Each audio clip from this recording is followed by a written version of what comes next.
몇 시야?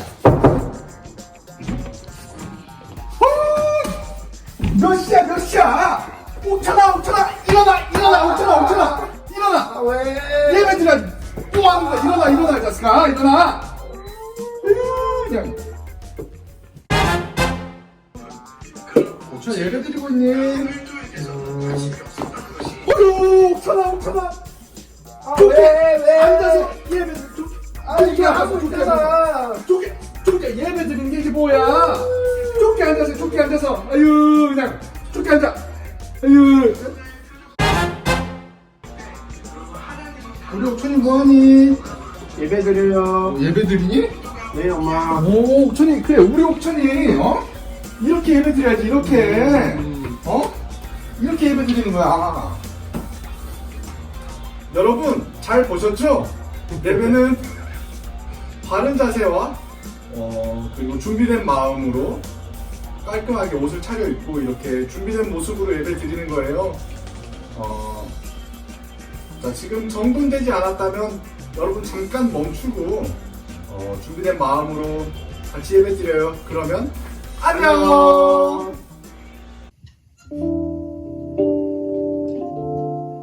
우리와 늘 동행하여 주시고 함께 하시는 하나님 앞에 우리 감사한 마음으로 또 하나님의 그 은혜에 감격하는 그 뜨거운 마음으로 오늘 이 아침에 주님 함께 찬양하면 좋겠습니다.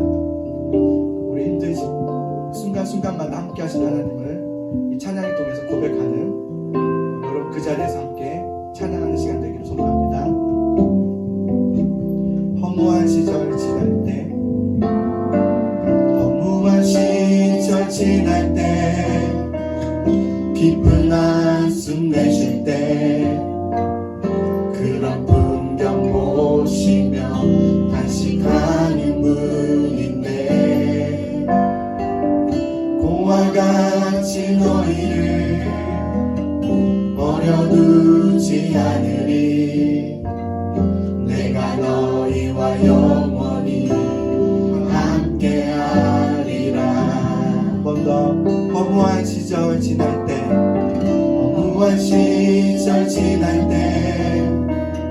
깊은 한숨 내쉴 때 그런 풍경 보시며 단식하는 분인데 공과 같이 너희를 버려두지 않으리 내가 너희와 영원히 함께하리라. 성령이 오셨네 성령이 오셨네 성령이 오셨네 내 주에 보내신 성령이 오셨네 우리 생각에 친히 찾아오셔서 그 나라 꿈꾸게 하시네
늘 우리와 동행하여 주시고 함께 하신 하나님을 찬양하며 예배합니다.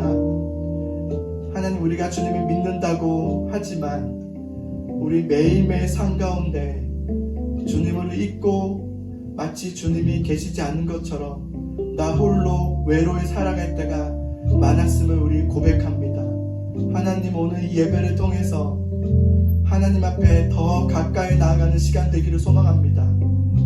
하나님, 예배 전에 일어나서 겨우겨우 눈을 비비고 또 이 예배 자리에 온 영상으로 예배하는 학생들 한 명 한 명을 주님 붙잡아 주시고, 주님 그 마음이 연약했다 할지라도 주님의 그 깊은 사랑과 크신 은혜로 우리의 마음을 만져주셔서 하나님께 다시금 돌이키는 시간 될 수 있도록 하나님께서 인도하여 주옵소서. 주님, 우리 예배를 받아주소서. 흐트러진 우리의 마음, 흔들린 우리의 믿음을 다시금 굳건히 세워져 가는 이 예배가 되게 하여 주옵소서. 주님을 찬양하며 예수 그리스도 이름으로 감사하며 기도합니다.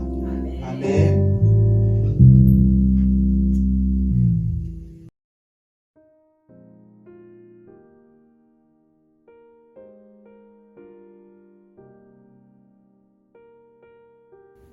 교회 다니는 사람, 그리고 예수님 믿는 사람, 하나님은 어떤 사람을 쓰시냐면 교회에 다니는 사람을 쓰시는 게 아니라 하나님이 주목하시고 또 쓰시는 사람은 예수님을 진짜 믿는 사람입니다. 어떤 것보다 예수님을 나의 힘으로 여기고 그 어떤 누구보다 예수님만이 나의 전부이심을 믿는 그 믿음으로 사는 사람, 나 같은 죄인을 살리신 예수님의 그 십자가와 그 부활의 능력을 믿는 그 믿음으로 사는 사람을 하나님은 사용하시고 또 찾으시고 또 이 시대에 쓰시기를 원하십니다.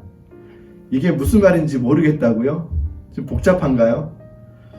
이런 겁니다. 말로는 나는 예수님을 믿습니다. 머리로는 나는 예수님을 믿으니까 나는 구원받은 자녀다 라고 말도 하고 생각은 할 수 있습니다. 그러나 예수님을 믿는 것은 그렇게 말로만 고백하고 또 머리로만 이해하는 무슨 마치 수학 공식 처럼 예수님을 믿으면 나는 구원받는다 라든지 영어 단어 외우듯이 나는 예수님을 믿는다, 그렇게 해서 예수님을 믿는 것이 아니라는 겁니다. 예수님을 진짜 믿는 사람이라는 것은 뭘까요? 예수님을 믿으며 사는 사람입니다. 예수님을 믿으며 사는 것이 진짜 믿는 겁니다. 믿음 따로, 예수님 따로, 믿음 따로, 또 나의 삶 따로, 그런 것이 없습니다. 제가 중학생 때 아침에 큐티책을 가지고 이제 이렇게 수업하기 전에 이렇게 말씀을 이렇게 읽었습니다. 큐티를 하고 있는데 그때 마침 우리 반에서 제일 싸움 잘하는 한 친구가 정말 무섭게 생겼거든요. 그 친구가 또 친구들을 많이 괴롭히고 그 친구와 눈이 마주치면 안 되는 그런 친구가 제 옆에 이렇게 지나가다가 제가 큐티책 하는 걸 보면서 야, 너 그 뭐야? 저한테 그러는 겁니다. 제가 얼마나 긴장했겠어요. 야, 이거 말 한마디 잘못했다가는 또 한 대 맞는 건 아니까. 근데 제가 태어난 척 하면서 이거 큐티책이라고 하는 건데, 당연히 모르죠. 큐티책이라고 하는 건데 성경 말씀을 매일마다 한 장씩 이렇게 읽는 큐티책이라는 게 있어. 그 말씀이 있는 거야 라고 했더니 우리 반의 짱이었던 그 친구가 뭐라고 하는지 아십니까? 야, 나도 알아. 나 성가대원이야. 제가 그때 너가 성가대원이라고? 나 어제도 교회 갔다 왔어. 제가 그 교회는 가지 말아야 되겠다 할 정도로 제가 깜짝 놀란 적이 있었습니다. 그러고 보니까 제 주위에 전혀 믿지 않을 것 같은 친구들이 있었지만, 제가 친구들을 전도하다 보니까 느낀 것은 교회를 한 번도 안 나가본 친구는 없었습니다. 한 번쯤은 다 나갔고, 또 의외로 너 교회 가자 했더니 교회 다니는 친구들이 참 많았습니다. 그렇게 교회 다니는 친구는 많은데 정말 예수님을 믿는 사람은 과연 몇 명이었을까? 아마 아주 적었을 겁니다. 많은 학생들이 이런 얘기를 합니다. 목사님 시험 기간이라 시험 기간에는 예배를 드릴 시간이 없대요. 학원도 가야 되고 또 공부도 해야 되고. 근데 나는 예수님을 믿습니다. 많은 학생들이 혼자 있을 때 하나님 앞에 부끄러운 행동들을 합니다. 또 때로는 친구들을 미워하기도 하고 부모님의 말 한마디에 부모님에게 오히려 상처를 주는 말을 던져버리기도 하고, 노래방 가서는 얼마나 노래를 열심히 하는지 랩도 막 어려운 랩, 저는 따라할 수도 없는 랩을 막 이렇게 랩을 하는데 노래방에서는 그렇게 꼬레꼬레 소리 지르면서 아름답게 예배란다 노래를 하는데, 정작 예배할 때, 정작 하나님을 찬양할 때는 입을 한마디도 벌리지 않는 친구들도 있습니다. 그런데 말은 그렇게 합니다. 나는 예수님 믿어요. 나는 예수님 믿어요. 여러분, 예수님을 믿는다고 말한다고 그것은 믿는 것이 아닙니다. 교회를 다니고 있으니까 나는 예수님 믿는 거야. 아닙니다. 내가 진짜 살아계신 예수님을 만났고 그 살아계신 예수님과 매일매일 살아가고 함께 살아가고 있는가, 이것이 너무나 중요합니다. 교회 다니는 것과 예수님을 믿는 것은 완전히 다른 문제입니다. 물론 예수님을 진짜 믿는 사람들은 교회를 다 다닙니다. 예수님을 진짜 믿는다고 하면서 교회 안 다니는 사람은 없습니다. 그런데 예수님 교회는 다니지만 예수님을 진짜 믿지 않는 사람은 많습니다. 어떤 사람은 이런 얘기를 해요. 교회를 다니면 세뇌를 당한다는 거예요. 그 세뇌를 당해서 그렇게 믿는 거 아니냐. 근데 아닙니다. 여러분, 예수님을 믿으며 예수님과 함께 사는 것은 세뇌할 수가 없습니다. 세뇌로 그렇게 되지 않습니다. 믿는다고 말은 할 수 있지만 믿음으로 살지는 못합니다. 여러분은 자신 있게 나는 예수님 믿습니다. 나는 자신 있게 예수님 믿고 나는 오늘 죽어도 하나님 나라에 갈 수 있는 하나님의 백성입니다. 하나님의 자녀입니다. 라고 여러분 자신 있게 말할 수 있나요? 저는 자신 있게 말할 수 있습니다. 나는 예수님을 믿습니다. 나는 오늘 죽어도 주님 품 안에 거할 주님의 자녀입니다. 라고 저는 확신 있게 이야기할 수 있습니다. 제가 그렇게 확신 있게 이야기할 수 있는 이유는 제가 그렇게 알고 있어서가 아닙니다. 그렇게 배웠기 때문이 아니라 지금도 예수님이 나와 함께하고 계심을 알기 때문에 그렇습니다. 나는 매일매일 주님과 함께 동행하는 삶을 살기 때문에 주님 앞에 나는 믿음의 자녀임을 나는 고백할 수 있습니다. 오늘 우리의 말씀이죠. 마태복음 7장 21절을 한번 볼까요? 나더러 주여 주여 하는 자마다 다 천국에 들어갈 것이 아니요 다만 하늘에 계신 내 아버지의 뜻대로 행하는 자라야 들어가리라. 여기 말씀 보면요, 주여 주여 하는 자마다 천국에 뭐라고 되어 있나요? 천국에 들어갈 것이 아니요. 주여 주여 말로만 나는 예수님 믿어요, 나는 예수님 믿고 있어요 라고 한다고 천국에 들어가는 것이 아닙니다. 나 교회 열심히 다녔는데요, 열심히 다닌 것으로 천국에 들어가는 것이 아닙니다. 그러면 누가 정말 예수님을 믿는 사람일까요? 말씀 보니까 아버지는 하나님이십니다. 하나님의 뜻대로 행하는 자라야 들어가리라. 아버지의 뜻대로 행하는 자. 여러분, 교회를 다닌다고 해도, 말로 예수님을 믿는다고 해도, 도덕적으로 착하고 선행을 한다고 해도 정작 살아계신 지금도 나의 구원자이신 예수님과 한 번도 아직 만난 적이 없다면, 여러분 한 번도 예수님을 만나지 못했다면, 그래서 예수님과 동행하며 살아계신 주님과 함께 살아가는 그런 경험이 없다면, 그런 적이 없다면 그 사람은 예수님을 믿고 있는 것이 아닙니다. 우리는 단지 교회에 다니는 사람이 아니라 예수님을 진짜 믿는 사람이 되어야 합니다. 믿음으로 살아야 진짜 예수님을 믿는 것입니다. 믿음으로 사는 자는 하나님이 기뻐하십니다. 여러분, 이렇게 살아있는 믿음, 하나님과 정말 살아가는 그 믿음은 하나님을 너무 기쁘시게 합니다. 창세기에 보면 에녹이 나오거든요. 에녹이란 이 사람은 특이한 것이 있어요. 뭐냐면 죽지 않고 육신의 죽음을 경험하지 않고 하나님께로 들려 올라간 인물입니다. 굉장히 특이하죠. 저는 에녹을 볼 때 참 부러웠습니다. 야, 죽지도 않고 죽음을 경험하지도 않고 하나님께 바로 올라가다니 제가 어릴 적에 이 말씀을 보고 그렇게 기도한 적도 있어요. 하나님, 나 에녹처럼 죽지 않고 하나님께 올라가게 해주세요. 뭐 이렇게 철없게 기도한 적이 있습니다. 그런데 지금은 에녹이 죽지 않고 하나님께 들려 올라간 것을 부러운 것이 아니라 지금은 다른 것이 부러워요.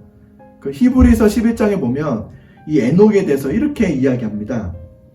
믿음으로 에녹은 옮겨지기 전에 하나님을 기쁘시게 하는 자, 이렇게 되어 있습니다. 하나님을 기쁘시게 하는 자였다는 것이 저는 너무 부럽습니다. 어떻게 하면 에녹처럼 하나님을 기쁘시게 하는 삶을 살 수 있을까요? 믿음입니다. 믿음으로 에녹은 옮겨지기 전에 하나님을 기쁘시게 하는 자였다. 여러분, 믿음으로 사는 것, 여러분의 우리 각자의 삶의 그 자리에서 믿음으로 살아가는 것, 예수님을 진짜 믿는 그 믿음으로 살아갈 때 주님은 그런 우리를 보고 기뻐하시는 겁니다. 믿음으로 사는 사람을 하나님은 기쁘시게 합니다.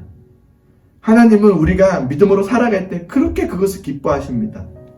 여러분, 다른 것으로, 그 어떤 것으로도 하나님의 기쁨이 될 수는 없어요. 믿음입니다.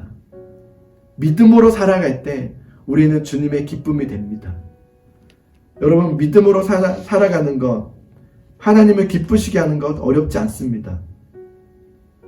믿음이 있으면, 우리가 믿음으로만 살아간다면 주님의 기쁨이 될 수 있습니다. 사랑하는 학생 여러분, 예수님을 진짜 믿는 사람이 되어야 합니다. 예수님을 믿는 것은 절대로 나중에 예수님 믿는 거 내일, 다음 주에 예배 시작하면 이렇게 미뤄서는 안 됩니다. 예수님을 믿는 것은 미룰 수 있는 이야기가 아닙니다. 있어도 되고 없어도 되는 그런 이야기를 하는 게 아닙니다. 여러분, 믿음으로 살지 않으면 후회하게 됩니다. 반드시 후회합니다. 예수님을 믿는 믿음으로 사는 것은 그냥 교회만 다니는 것과는 엄청난 차이가 있습니다. 예수님 믿으면 우리의 삶 자체가 바뀝니다. 우리의 인생이 달라집니다. 우리에게는 소망이 보이지 않았는데 예수님은 나의 구주, 나의 하나님으로 영접하고 그 믿음으로 주님과 함께 살아가는 삶을 살아갈 때는 우리에게 소망이 생기기 시작합니다. 승리가 우리에게 주어집니다. 그냥 여러분, 예수님 믿었더니 성적이 올라가더라? 예수님 믿었더니 좀 좋은 대학교 가더라? 예수님 믿었더니 세상적으로 성공하더라? 그 정도의 차원이 아닙니다. 그 어떤 것과도 비교할 수 없는 그 하나님의 일들이 우리 삶 가운데 일어나기 시작합니다. 우리의 생각이 바뀝니다. 우리의 자아가 바뀌고 우리의 신분이 바뀌고 죄인이었던 우리가 하나님의 자녀로 바뀌고 절망이었던 우리가 무엇을 해도 결국은 절망이었던 사망이었던 우리가 하나님의 생명으로 승리로 바뀌게 됩니다. 여러분, 우리의 삶 자체가 바뀔 뿐만 아니라 우리 인생의 목적지의 결과가 바뀌는 겁니다. 너무너무 큰일입니다. 여러분, 하나님은 여러분을 향한 놀라운 계획을 가지고 계십니다. 중요한 것은 하나님의 그 계획 위에 내가 서 있어야 합니다. 하나님은 나를 향한 계획이 있다고 말만 하지 말고 하나님의 그 계획하심 안에 여러분 서 있으셔야 합니다. 여러분, 기차가 나는 목적지가 있다고 말은 하지만 철로 위에 있지 않다면 기차는 갈 수가 없습니다. 마찬가지로 하나님의 자녀, 나는 하나님 믿는 자녀라는 그 믿음이 있다면 주님의 그 위에 서 있어야 합니다. 주님의 인도하심 위에, 하나님의 말씀 위에, 주님과 늘 동행하는 삶 위에 나는 그 위에 서서 주님, 오늘도 나의 길을 인도해 주십시오. 오늘도 내가 지금 하나님의 그 길 위에 서 있습니까? 내가 그 위에서 주님의 인도하심을 받게 해주십시오라고 여러분 청소년 시기 때 이 기도 반드시 하셔야 합니다. 주님, 나의 길을 인도해 달라고, 내가 주님의 그 길 위에 서 있게 해달라고 여러분 기도하셔야 됩니다. 여러분, 이 아침에 일어나면 기도하세요. 그냥 일어나지 말고 아침에 일어나자마자 기도하시고 또 자기 전에도 기도하십시오. 주님, 나의 길을 인도해 주십시오. 내가 오늘 주님의 그 길 위에 서 있습니까? 여러분 점검하시며 기도하십시오. 이 기도는요, 여러분의 삶을 맡겨드리는 이 기도, 주님과 동행하는 이 기도는 절대 어떤 것보다 가장 우선순위에 두셔야 합니다. 미뤄서는 안 됩니다. 이것을 내일로, 나중으로 하셔는 안 됩니다. 가장 우선순위에 두시고 하나님을 찾으십시오. 하나님께 기도하십시오. 그리고 하루의 마무리를 여러분 점검해 보시면서 하나님 앞에 다시금 기도하고, 또 하나님 마음을 슬프게 했던 것이 있다면 그 마음을 가지고 기도하시고 회개하시고, 그렇게 아침마다 자기 전에 또 기도하는 여러분, 이번 일주일에 한번 되시기 바랍니다. 여러분 우선순위에 두십시오. 이거 굉장히 중요합니다. 그렇게 하나님과 이제부터 손을 잡고 한 걸음 한 걸음 나아가는, 주님과 함께 인도하심을 받는 저와 여러분 되시기를 소망합니다. 여러분 한 주간도 승리하시기 바랍니다.